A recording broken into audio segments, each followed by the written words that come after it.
Welcome back, podcast community. My name is Cam. This is Three Questions Podcast. Today, I have my good friend Jen on the podcast. She's wrote so many good books that I have on all of my Audible.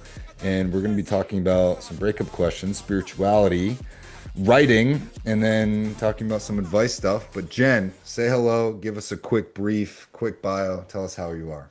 Cam, it's always great to talk to you. I love your reels. I love your conversations. You make it real and you keep it real. So that's important. I think briefly, just spent a couple decades in the news business. Everything's wrong back to you.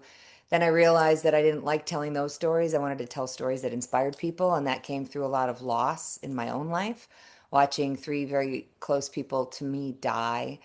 And then going, well, where are they? What's going on? So I did a deep dive of my own spiritual questing, and all the stuff that I learned along the way are in my books. I have four published in print, like I think 10 in audio with all of my interviews that I've done.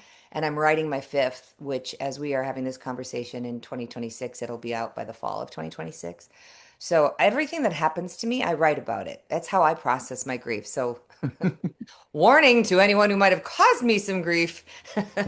There will be some stories about it, no doubt, in my writing, but that's how we got to process it because you really have to feel it to heal it. And that's kind of where I am right now. So thanks for having me. Yeah, no, I like doing this podcast. I started this podcast not as a way to get famous, but I love just having conversations. And I think the reason why people podcast so much is because there are so many great conversations out there Right. that haven't been recorded. And with so many thought leaders, experts out there, or even imposters, just having really good conversations be dialogued so that other people can have something to learn from and listen to is Hmm. really why I like doing this. And I wish I could have a guest on every single day and just interview amazing people. Eventually, we'll get to that point. But having you on with so much experience, and I've learned a lot from your books and a lot from some of your other famous author friends. And I continue to just be impressed. Like, I am so humbled every time I read a book because I'm like, damn, there's so much I didn't know about where I'm going and what I'm doing with my own life. That just constantly learning and hearing other people's stories and just obtaining the wisdom helps me sort of expedite my own lessons. So, the podcast is really my own form of healing or vulnerability awareness and deepening of that. And hopefully my clients, my community, and other people out there, when you're listening to this, you get some really, really good takeaways. But typically the format when I do my solo episodes, I try to keep them to like 15 or 20 minutes. I'm not going to Right. keep you to a time limit because I think these questions are good and I want the internet to get your experience of sharing this stuff. But really, just like before we kind of get into it, what inspired you to say, "Hey, I want to put all of these stories out there. I want to write, and I feel like there's something people to learn." Like, you're not an egotistical person, but what about sharing your story and wanting to help others? What continues to motivate you? What motivates me is the feedback I get from other people that say that helped them process their own grief, right? Like there's a recent thing that happened with me that involves some grieving, gaslighting, narcissistic personality disorder sort of stuff.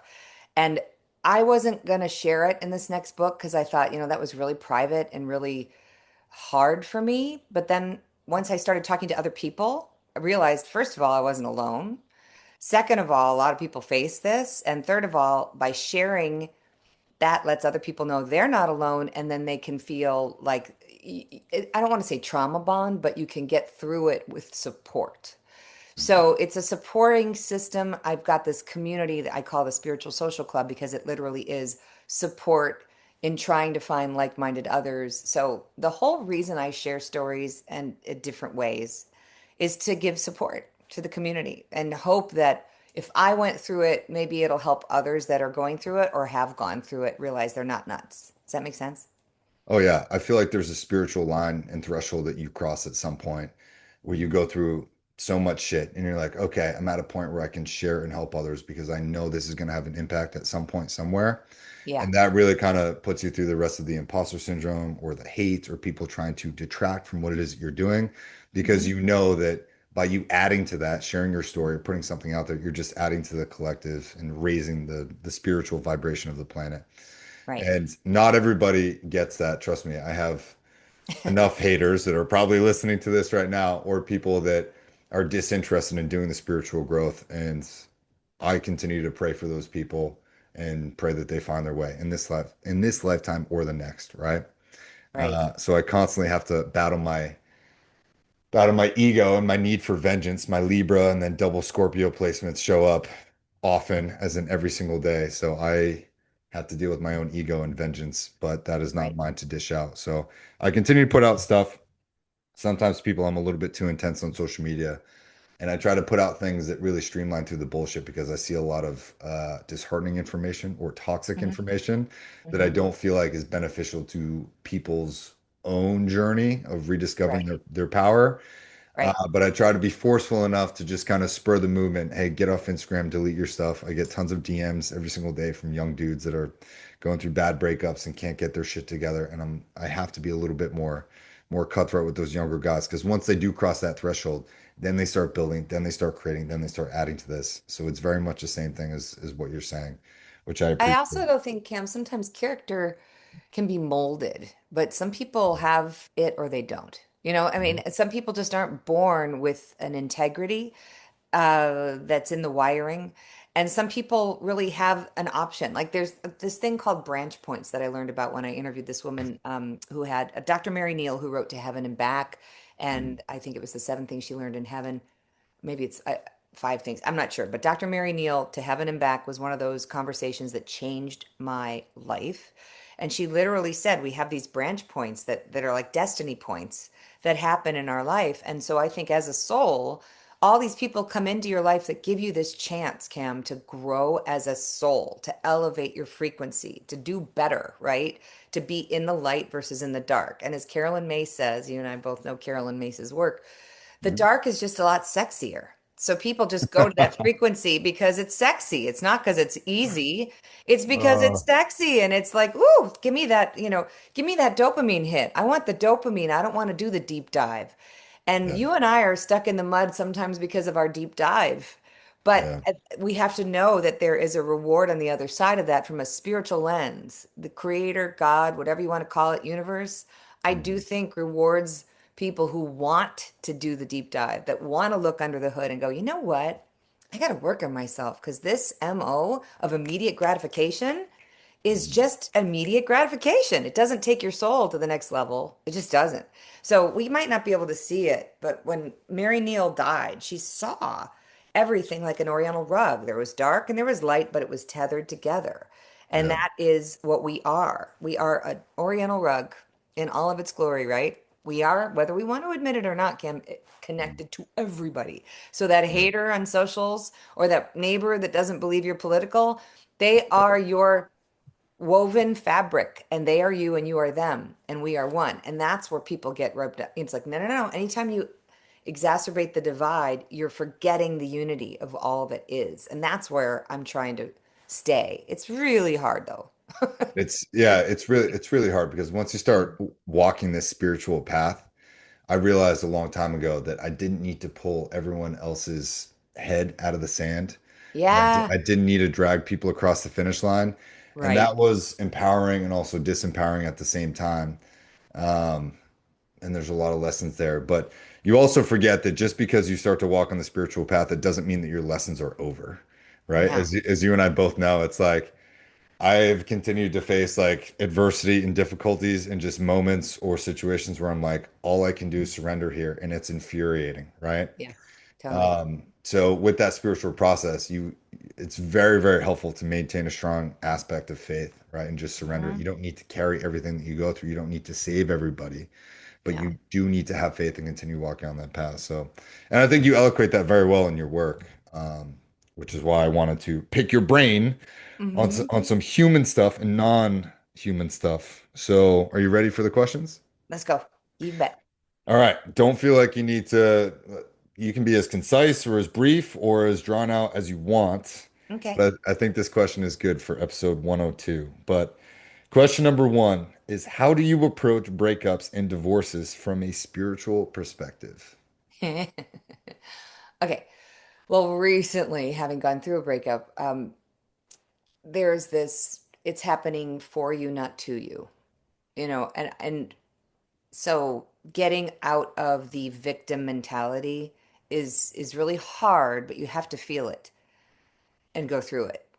Because the more we push it away and medicate it with whatever it is, Xanax, Pinot Noir, or chocolate, or a new relationship, it will come back eventually. Like, I mean, I see people that go from one relationship to the next. They swing like a monkey from tree to tree, just going swing and grab the next branch. And it's going to catch up with you. So I tell people to try to be present with your pain as much as you can. Recently been really doing a deep dive in healer Charlie Goldsmith. I don't know if you're familiar with Charlie, but his work is outstanding. And he was the host of the show The Healer, which was on TLC and came out before the pandemic, and then got a lot of resurgence. He's been coming to the States lately, but I highly recommend Charlie's work where he talks about loving all your parts.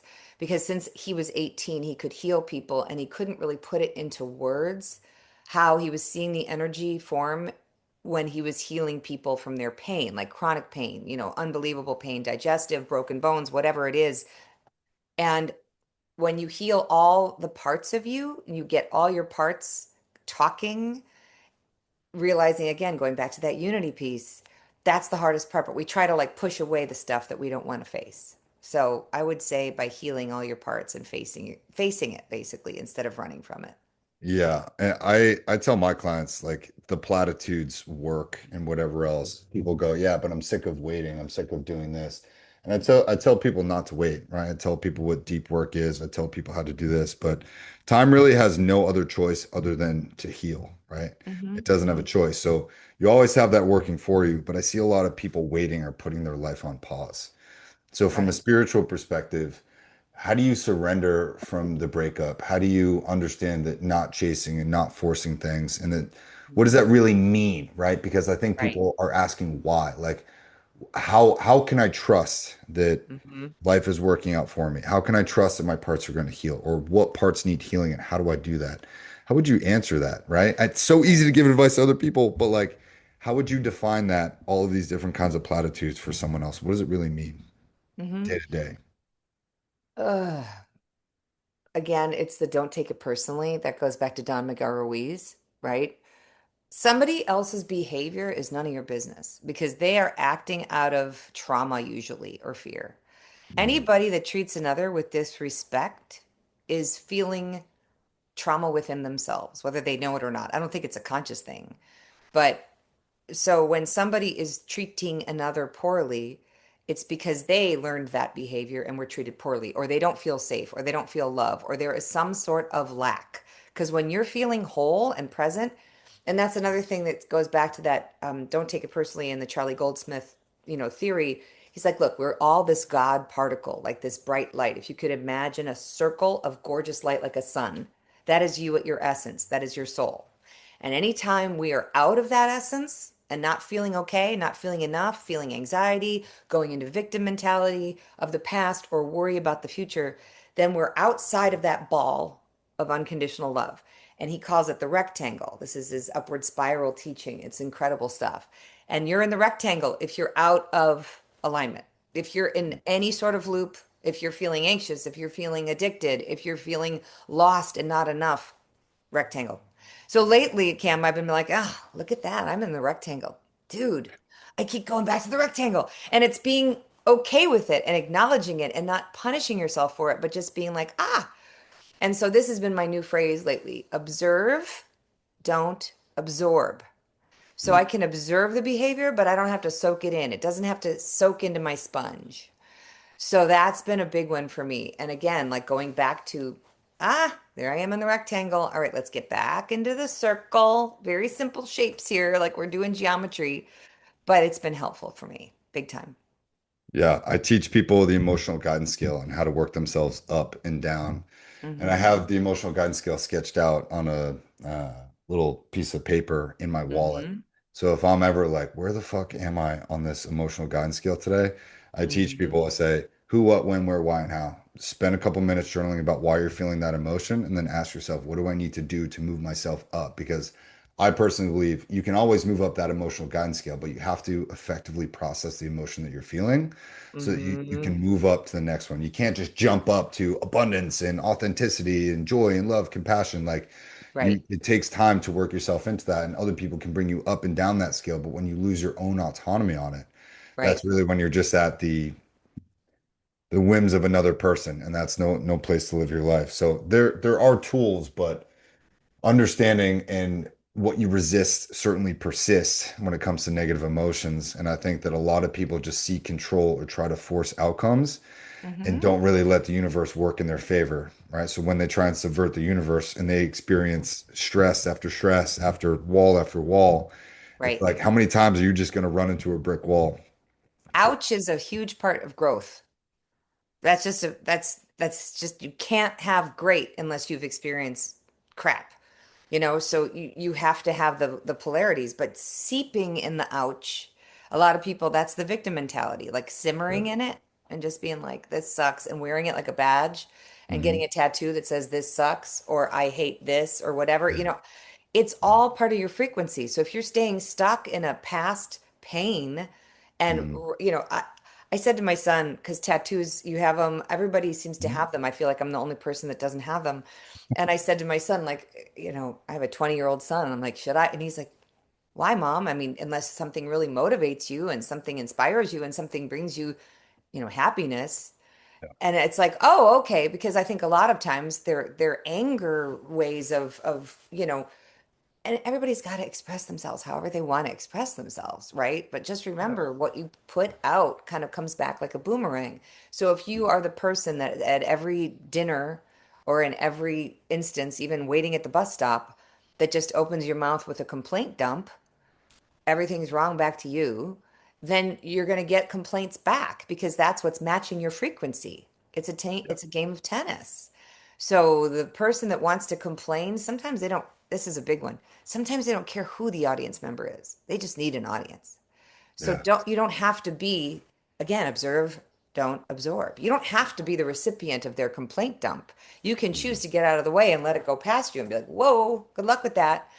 And that's what I think a lot of people don't realize. We do have more power. We can get in the power position and choose different partners, choose different teammates, choose a different bus stop if all we're doing is getting complained to, if that makes sense. Oh, dude, I fully believe that the universe loves to play boomerang. Hmm. Okay. So what you throw out there is definitely coming back to you at some point. Yeah. And this is why I've incorporated NLP into my mentoring. Like I will teach clients to rewrite their stories session Hmm. one, and I will start having them omit certain words, and then I have them list out their affirmations or their goals, and then they record them, and then I have them listen to it for 30 minutes a day, and we continue to Yep. build off of that. But the victim mentality is the lowest form of vibration on the emotional guidance scale.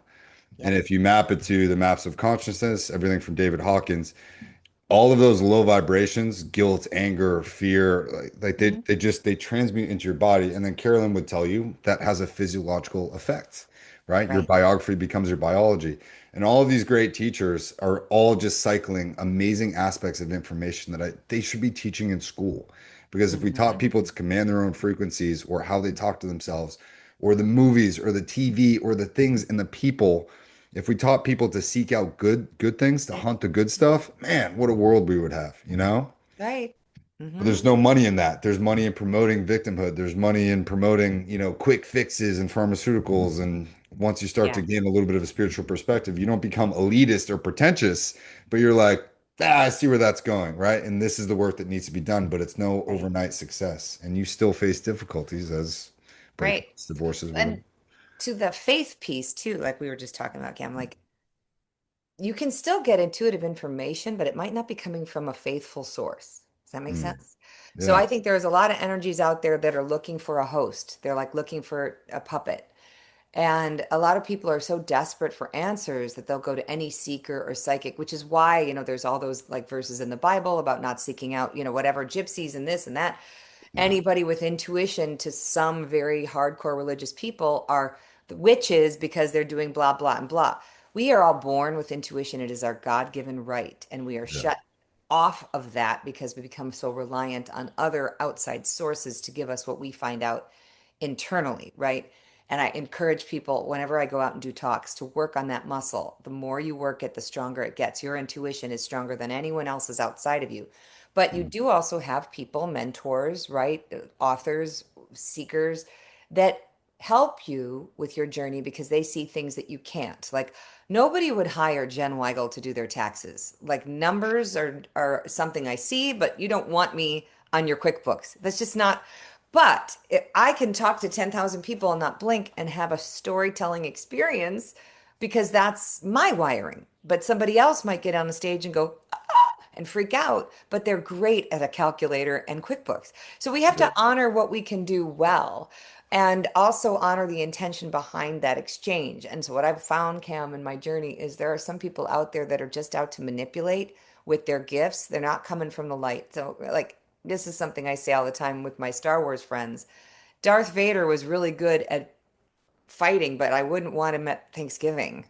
Yeah. Like, just because you're good at something doesn't mean it's the right source.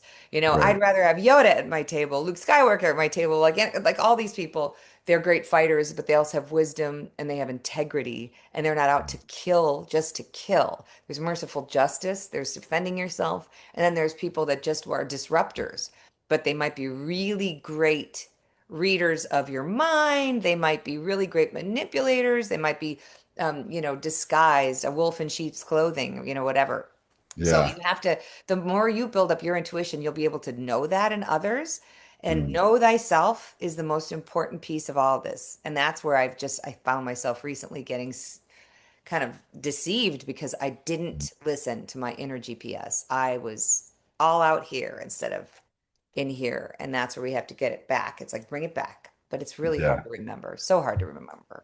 It's so hard, especially in the moment. I think a lot of people place their hopes, dreams, aspirations, wishes fulfilled, all of the trauma, everything they've been deprived of. I think we so often place that upon another person. Yep. And energetically, it's very heavy for another person to live up to because when they're not meeting that, we have expectations that breeds into resentment, and then we don't communicate that well. So always trust your electromagnetic field, as I would probably say, because heart coherence is a real thing, right? You know, when you walk into a room, a meeting, a place, whatever, and you're like, "Ooh, this doesn't. What is this Doesn't anxiety? feel What is the right. stress?" You're like, "I got Hmm. to get out of there." That's your intuition speaking. So Hmm. I think people should trust that a little bit more. Let's hop into question number two. Okay. What is life like as an author? What is your day to day, your week to week, your month to month? Oh, so it's interesting. I don't even see myself as an author, even though I've got a lot of books published. I see myself as a storyteller and a communicator. So every encounter that I have with a person, I'm sort of tracking it in my mind and remembering it. And then often I will go on my like voice memo on my phone and be like, remember the encounter with the woman at the grocery store. Or remember, because there are these little nuggets of wisdom in stories that happen when you choose to set an intention every day to learn and then teach, right? So that's like, so for me, what is it like to be an author? Every day I'm curious. Every day I admit I don't know everything. And I am open to being taught new things so that I can then write about it and teach it to others. So I tell everyone to be a responsible human in this day and age, in this dimension, in this time, in this date stamp. You have to set your intentions every day and make them not about your selfish needs, but about the collective. The collective. So that is what I think my responsibility as a storyteller slash author is to remind people to set intentions for the collective and not just for your selfish needs. Remember, it goes back to that which one is sexy and which one is integrity. And there's a lot of joy in integrity and a lot of love in integrity and light and doing good. But a lot of people can do good just to get that pat on the back. They're doing it for the notification. They're doing it for the likes. They're not doing it just for the collective. So that's my long-winded answer to your simple question. No, I completely agree. When I'm working with people on a business thing, I tell them to fall in love with the process, not the Hmm. results, right? Because I get a lot of entrepreneurs say, "Well, I just want to make money. I want to be financially abundant. I want to retire my parents. I don't Right. want to work for anybody else." Hey, that's awesome. Let's Hmm. discover a process that you can fall in love with, and whether the results are there or not, you're going to continue that process. Yeah. And that's how I built my business is like I don't look at follower count or likes. I just try Hmm. to speak from authenticity. I don't spend a lot of time editing my videos at all. I have one app that I record in. It slaps captions on there and I Yep. send it, right?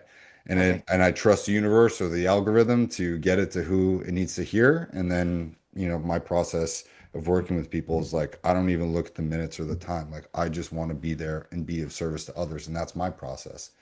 Um, for you, I mean, being a storyteller sounds like you're listening a lot. I know Stephen King, what does he write? 10,000 words per day and edits a Right. bunch of stuff. Do you have any sort of goals like that that you hold yourself to? I find that the early morning is best for my antenna to get to receive data. But to give you an example, as I'm writing this fifth book, I have one chapter that I have been editing since January. Like every time I go back into it, something changes a little bit because I'm changing. So I have this feeling of analysis paralysis right now with this one. So then what I decided is to take a step back and go, what is it about this chapter that I need to heal a little bit more before I put this out there? Because there's a responsibility to when you put words out there. Like what I wrote in 2002 is very different from how I feel in 2026. But I know that somebody else is where I was in 2002, and so they might need those words. So I'm not going to judge what I put out there in 2002 because, again, that was a conversation that needed to happen for my process, and there's somebody else that'll match that frequency in that process. Mhm. I recently found somebody was mirroring me, which I didn't understand was a thing. But then I did a deep dive on narcissistic personality disorder, where they pretend that they're exactly where you are. They pretend that they want to seek. They do all that just to kind of get in to your trust. And then they use that to manipulate. Like this is something that as 3D Jen had not experienced. I had not experienced it in my relationship life. I'd experienced it in work life and some a bit in family life a little bit. But again, it all stems from trauma. You don't treat other people that way if you don't have a trauma. And I believe now that everybody's got a trauma, whether they admit it or not. And it's not to, again, don't dwell on the trauma, but acknowledge it, work on it, decide you want to heal it, and maybe understand that you're hurting other people because you're repeating the pattern. So my son is, like I said, 20. He called me out on something and said, Mom, nothing good can come from being in contact with this person. He literally saw it from like outside, and I was like, dang. When your kid slaps you into like reality, but and it's like, he just did what I wished I could have done growing up, Cam. I never vocalized any of my concerns for my parents' selfish behaviors ever because I just wanted to keep the peace. That was my role in my household. Just keep it. So, and I know you and I have talked about avoidance before. People with avoidant personalities that don't want to face the conflict, they don't want to face the repercussions, they have no accountability, they just want to run when things get difficult. Avoidance, fearful avoidance, whatever you want to call them. I've experienced that before, but my son faced it and said, "Don't do this." So he's not repeating the trauma in the family. So we all have a generational trauma. So I ask everyone out there to be honest with what they saw their parents do and say, just do differently. You can choose to do differently. And that will help the collective. Again, we're back to helping the collective. It's all about evolving. And to your point, Cam, you can't go to the penthouse from the first floor instantly. That will cause altitude sickness. So you have to go one floor at a time. And so many people just want the drive-through. They want to get in the spaceship and go, all right, I got this. I did one class. Let's go. I admit when I saw Charlie Goldsmith's latest teaching, it's 10 hours. I'm like, 10 hours? Can't I do the 45-minute version? Like, no, you got to do all 10 hours. It took him 20 years of knowledge to put together 10 hours. Sometimes it takes time. It's not going to be like that. And that's the Yeah. part that's so hard. However, sometimes miracles will happen like that because that's Oh. when, as Carolyn May says, time and space are bent just for you. That's what a Mhm. miracle is. So we have to hold space for both, right? The miracles that happen like that and the classes that take hours I and know. years. I, man, if there was a peptide to like make people stop running from trauma, I have so many conversations with clients about different Right. trauma patterns that they or their partners or exes are repeating. Hmm. And there's really no good tactic for dealing with an avoidant person that runs from their own trauma because they're not aware, right? They don't wish to do the work. They see the work as being the thing, but the magic you're seeking is in the work you're avoiding, right? How can someone ever have a great relationship or a family or be a supportive partner or get the success that they want and need? And I think, like you said earlier, it's very alluring to go into the darkness and to remain there or put your head in the sand and just ignore stuff. But Right. me being a former avoidant in my younger years, I knew there was an issue, but I always figured that issue would just take care of itself until I literally was like, I am pushing good people away and not being the partner that I want to. And this has got to stop, right? I remember there Mm-hmm. was one day where I was like, I need some work. I need some help and I need to figure out why.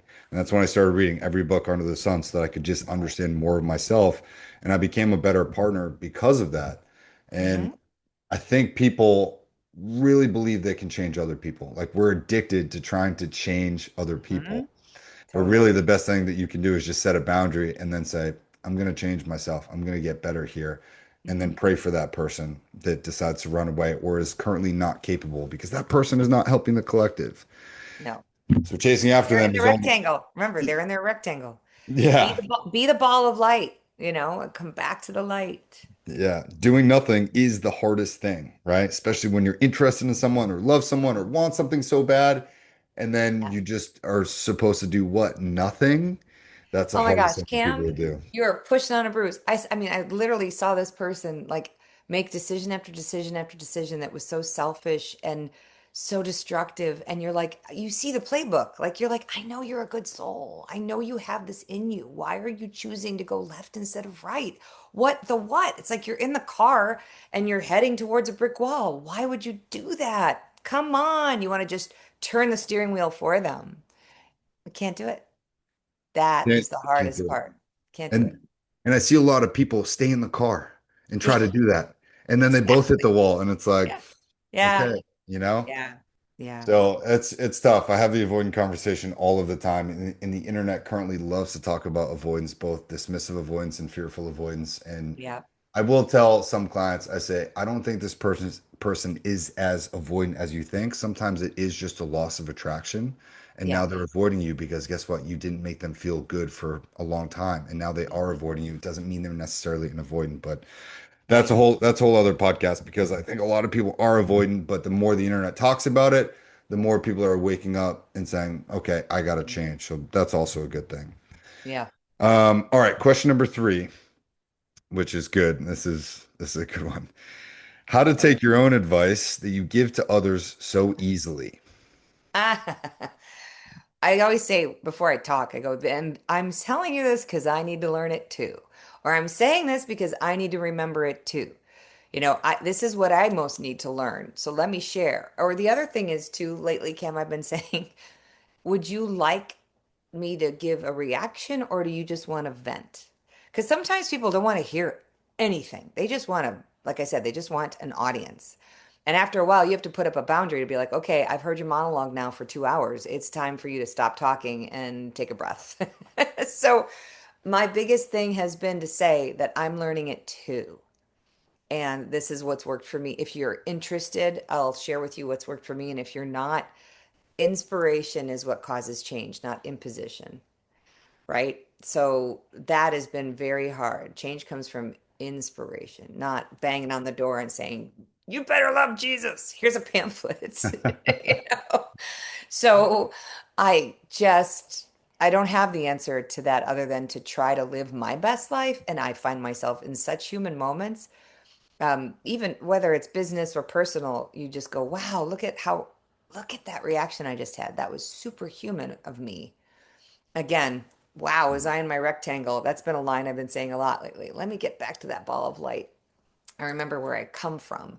And I'll actually express that to somebody. It's like, okay, do you want to hear this? Because I have this cool tool that I've been using lately. It's called the circle square thing, And it's like, wait, what? The circle rectangle? And the lady goes, she literally texted me. She's like, now what do I do with my triangle again? I'm like, okay, it's not a triangle. But I'm like, use the triangle if that's what works for you. I don't really care. It's just taking you away from the ball of light. What takes you away are your insecurities, your fears, your addictions, all those repeating loop thoughts. That's when you know you're in your rectangle, as if it's on repeat, on a loop.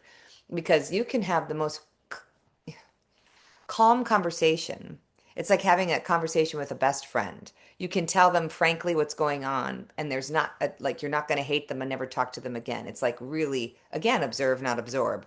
So I just try to say that I'm human, and then I try to say what works for me, and then I'll try to share like a teaching that has happened lately. And I have to tell you, Cam, there are a lot of people, like family members, that don't want to hear it. They like just won't. They just like, I don't want to lecture. That's what they say. They don't want to lecture. I said, okay, well, you asked for help on something, and so I'm trying to give you tools, and you have to accept and not take it personally if they don't want the feedback. It's Oh not my about God. you. It's just what they can absorb. It's not about you. So I really try not to take it personally and just ask if they want me to share some stuff, you Hmm. know. And that's what has worked for me. How about you? How do you handle that?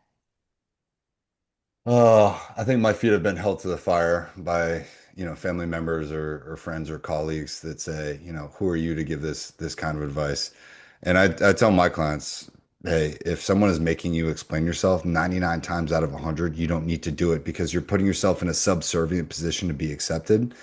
And I think that that is inherently dangerous and enables sort of these people pleasing habits. So I tend not to be advice. The people that are looking for lighthouses and want to be wary of the waters they're wading into will look for the Hmm. lighthouses.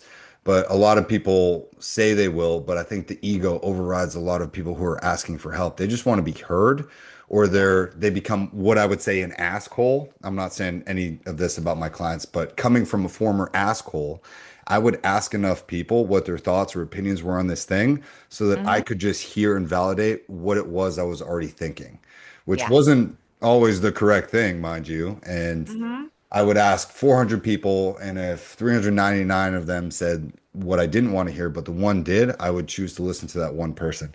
And Hmm. at that time, I definitely alienated some people in my life, right? And I've Hmm. lost a couple of best friends by being such a not good dude back in the day. And I think Hmm. that my own process of wanting to rediscover my own honor and integrity and courage and perseverance and just being a good human really stemmed from making a lot of poor decisions and not asking for help when I was younger. And now that I'm older, I'm in a position to give really great advice to people because of my mistakes and because of my process. I'm very, very careful at telling people what to do. I don't tell my clients what to do, but I'll Yeah. say, I'm going to teach you some things, and how you choose to apply this is up to you. What you choose to Right. do here, this is your option. I said, there's no wrong decision. Indecision is the only bad thing you could do in this. And I want Hmm. you to make a decision because you never lose. You either win or you learn. And Right. I kind of leave it at that. So like, I don't like being told what to do. Hmm. I just don't. I don't think a lot of people like being told what to do. I think a lot of people need to be given tools and the awareness to have these things. And Yeah. then you say, cool, here's the shed, here's all your tools. You pick the right one for the job. At some point, you're going to find the Right. most efficient one, right? Totally. And I believe in that kind of mosaic and that approach, but that comes from me being a stubborn Boston Irish guy as well. So it Well, and is that's what the it is. thing too. It's like when people get reactive to what you say, you know that's that again, it goes back to a trauma response. They're responding from a traumatic place, and you talk about wanting to fix people. I was a fixer. My whole family, my role was to fix and try to pretend like nothing to see here, everything's fine. There's a lot of addiction in the family, a lot of marriages and divorces, and it was just like, where am I going today, and how can I keep the peace? Was really my MO. And so whenever I look at my surroundings, like if something in your life isn't working, it's chances are it's something you haven't healed yet within yourself. So if somebody at work isn't validating you, what are you not validating within yourself? What are you not giving credit to? If your partner isn't validating something, well, that is just a reflection of a hole that you aren't validating. Everything that's happening outside is, I think, somehow attributed to your wiring on the inside. What is working with your wiring? It all comes back. And that's another thing that Charlie Goldsmith was teaching is like your wiring will call in, and the way to heal, the way he sees energetically healing other people's pain and parts. Sometimes he'll heal and heal and heal, and they'll feel great. And then they'll go right back to being in pain again. What he realizes is like everybody's got their journey, and not everybody is magically supposed to be healed. Sometimes, again, pain is the game. Through the pain, no gain. You learn lessons through pain. You sometimes have to, I remember, I had a terrible fall. I had to lay in bed for 2 days. I got a lot of downloads because it forced me to stop moving and circling it and running and chasing my tail. It forced me to sit, things are happening for you, not to you. So if you can understand, and this is another thing that I just relearned recently, that sometimes stuff just is. It's not against you. Charlie Goldsmith was saying he comes from a 20-hour flight internationally to get to the States and then has to wait 3 hours in customs. And he would complain and bitch that whole 3 hours. Like, oh, it just is. It's not personal. It's not like against him that he has to wait. That's just the system. It's the process. So why bitch and moan about a process that's in place that is not personally attacking you as a human? Just get through the process. Sometimes your destiny involves some annoying things. Sometimes it involves some painful things. And that's because we signed up to be 3D humans in this experience, to Yeah. experience all the feels, and sometimes they suck. 100%. Yeah. I also tell my clients, I said, you're a limitless being that got Mhm. bored up there. You went to the cosmic bus stop. You picked out all these other people to play and fulfill these roles because you said, I want to go down in human form and learn these lessons. Right. And I said, what are you complaining about? You wrote the script. I Right. said, you're doing it. I said, you signed up for this. Like, good, this checkpoint just happened, right? This part of the Mhm. story just happened. What is the next chapter? And I Yeah. make them rewrite that story because people love to bring in their trauma and their baggage and their experiences and they bring it into the present moment, which makes that present moment very energetically heavy when you bring in all of this old stuff. And it's like, Hmm. no, who do you want to be? What is this next chapter? Why can't you import those feelings and emotions and those future Hmm. recorded memories from the Yep. future that you want to have into this present moment? Why are you choosing to import the past? Yeah. Right. Totally. So I've run clients through that whole thing, but it's challenging. It's challenging to trust that process. The true purpose of life, in my opinion, is to experience human form with limitations. That Yeah. is a guarantee. Like you're gonna have Mhm. limitations here. Like, Yeah. okay, 3 hour customs process. Yeah, that sucks. Out of Yeah. your control though. You know what I Right. mean? Exactly. I mean, he also said too, like, okay, you break, so someone steals your iPhone and you're like, ugh, it's expensive. You got to go to the store. You got to do all these things. But how do you know the love of your life isn't working at that iPhone store? How do you know? You don't. So stop thinking you've got the best view with the GPS. The best view is up there. Again, back Yeah. to that Oriental rug. That's where the best view is. And then you get back down into it and then you can maneuver it and you can see. I mean, I'm looking at a friend right now who is in one of the worst relationships he could be in. And it's so toxic. She is so manipulative and whatever. And no matter what we say, it's like what you resist persists. He's just going to be like, oh, yeah, I'll prove you wrong. It's going to be great. It's going to be great. It's going to be great. Okay, so we're just all kind of waiting for the phone call of when it's not great, but we don't want to wish that on them. But for some reason, they have to go through this for some reason. So again, surrender, so hard to do. Let go. It's Ah, okay. It's so easy to say. It's really hard to do. yeah. Yeah. And then you just have people that just want to distract, right? And Mhm. avoid themselves and avoid their feelings and emotions in the work. And it's like they just some I look at some people, I don't want to say that they're NPCs, but I look at some people like they're just living in La La Land. And I'm like, man, that must be so nice sometimes, right? But Right. I don't know. We'll see. At the end of this whole thing, we return to Right. source. I got a lot of questions. I want to sit down and have a long, long chat. I know. I Um, do too. And I think too, when you said that, it's so funny. I love that analogy, Cam, of the bus stop. And you're like, all right, I'm going yeah, to pick the players and we're going to come back and we're going to learn all these lessons. I got my syllabus. It's pretty packed, but I think I can handle it. yeah, And that's why I think it's so hard, Cam, for us when we witness someone who might be part of our soul family or make that left turn and we're in the car with them and we're like, no, no, no, no. I was with you when you signed up for the syllabus. Like yeah, now you're going to have to come back and repeat the grade. yeah, I think that's why sometimes it hurts us so much as humans because from a spiritual soul level, we were mhm, probably witnessing their soul sign mhm. up to do better this time, and they didn't. Yep. And so if you could again not take it personally, sorry, my dog is getting all excited. She's bumping the table. If Yeah. we could not take it personally because their soul just couldn't do it. They weren't strong enough. Mhm. This one person, he always used to brag that he could bench press 300 pounds, but he wasn't strong enough to do the inner work. He wasn't Yeah. strong enough to look at the childhood traumas, but by golly, he can grunt when he goes, "Grr." Yeah. Great. Yeah. But it's so much more attractive to do the inner work. Yeah. That to me is the partner worth spending time with when you want to look under the hood. People forget about the 5D. I Mm-hmm. recently had a I booked some time with a healer, Mm-hmm. and she picked out some remarkably accurate stuff Nice. after meeting her for the first time. And she goes, she actually told me I was Vlad the Impaler in a former life, and I was paying a lot of karma back in this one. And I at that point I was already believing her, but Mhm.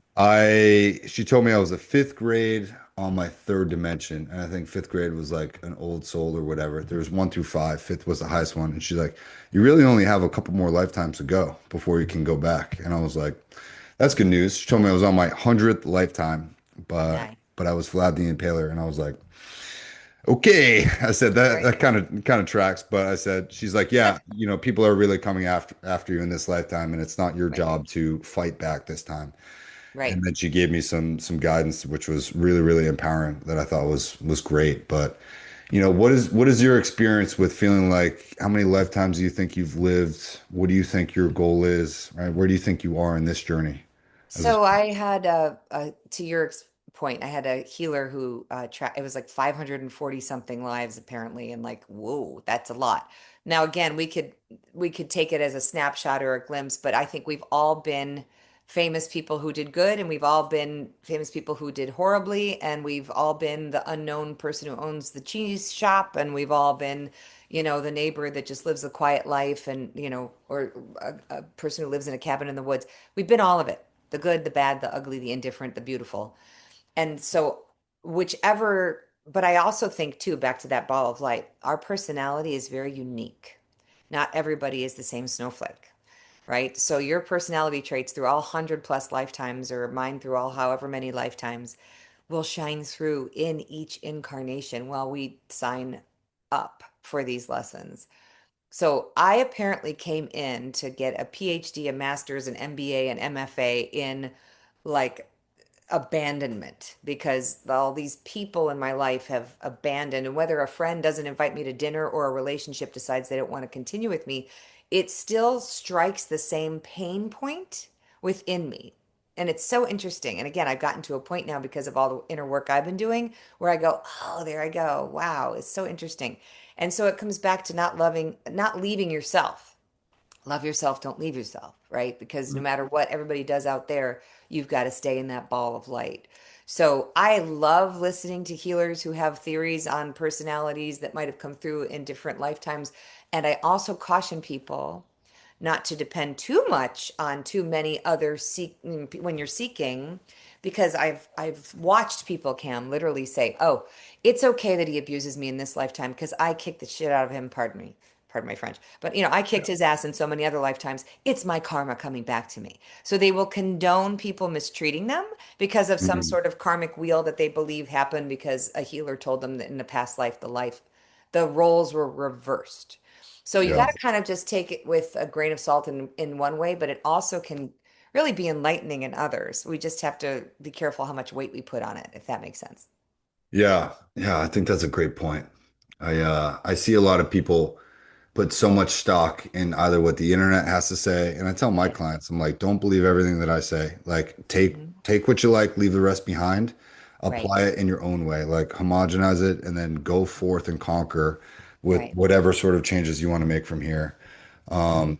And that's really how I try to empower people. It's just like, man, you always have your time and attention, but if you Hmm. focus and recycle your own energy, like in the present moment, like I'll go outside. I'm gonna go outside now that the sun's out and it's not raining, and I'm just Hmm. gonna go ground, like on the Yeah, grass, and I'm just totally. gonna look at nature. And I'm just gonna listen to the birds. I'm gonna put my hand on my heart, and it's Uh-huh. still heartbrain coherence, and I'm just gonna lock myself into the present moment just for a few minutes, right? Maybe 10, maybe Right. 15. And Right. I'm just going to bring myself back to center, and then I'm going to apply my next move, right? So many people fill their schedules up with doing X, Y, and Z and need to get so much done per day. And then they're Yeah. like, why am I burnt out? It's because you don't give time to yourself. There's really Right. nothing that you need to do other than bring yourself back to yourself constantly and repeatedly. Whether or not Hmm. someone's in your life, someone breaks up with you, job loss, whatever, finance issue, like you can always come back to yourself. And I feel like people forget that. Totally. And I also too have gotten to a point now, Cam, and I don't know if you feel this way too, but I'm no longer in the business of actively fixing a partner, right? So Hmm. like I found that like I seem to have attracted a lot of people with some stuff that needed healing. And it was fun for me to have that role. It made me feel like valuable to have that role because I loved sharing information. I loved helping people feel better. That was the fixer in me. But now I've decided to flip that script a little bit, and I'm not here to be your fixer. I want a witness to my life. I want a co-pilot. I don't want to lean into each other limping along.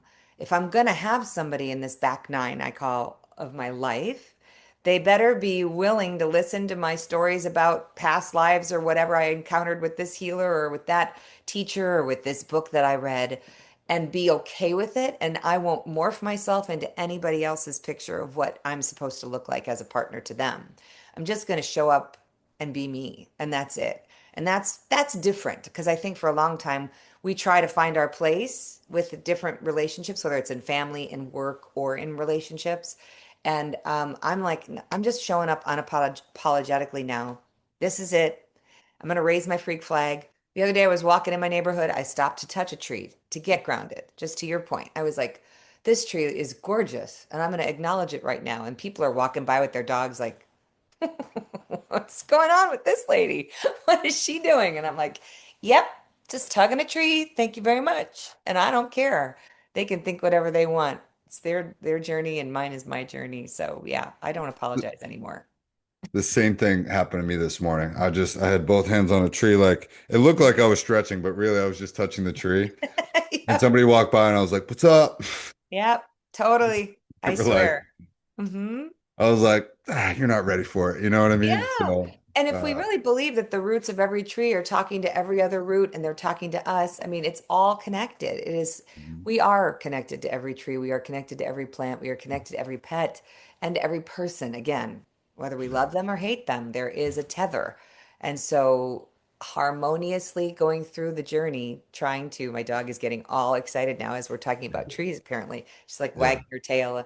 So it is truly that energy is everywhere. So she's picking up on the energy that we're talking about because we're talking about high frequency stuff. And yeah. that's the kind of thing that you want in your life more.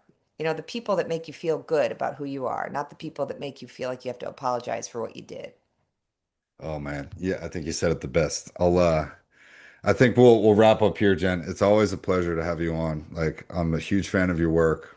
I know we're friends. I know we're gonna get together soon at some point. Why don't you tell people how they can reach you, follow you, find you? Yes, JennWeigel.com, just JenWeigel.com. And I'm on Insta there, and Facebook is Jenniffer Weigel. TikTok is Jen Weigel 8. I'm trying to get back on that, but I haven't been as active. YouTube, Jen Weigel. We do these spiritual social club Zooms. I've got a community of people that kind of gather like-minded others to share notes, connect the dots. And then Spiritual Social Club Live events coming soon. Look forward to you being a part of that with me, Cam, because I'm a big fan of what you do as well. So keep doing what you're doing.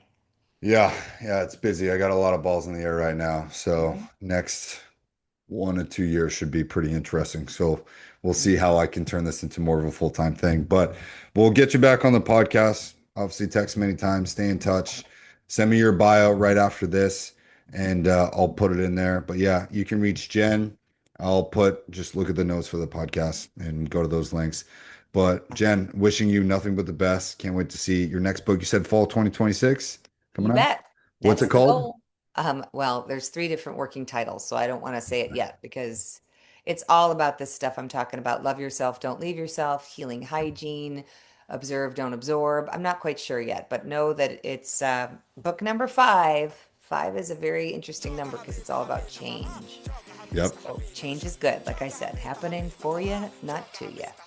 Good stuff, Jen. Well, can't wait to see it. And yeah, thank you everyone for listening. Hopefully, you learned a lot from this podcast.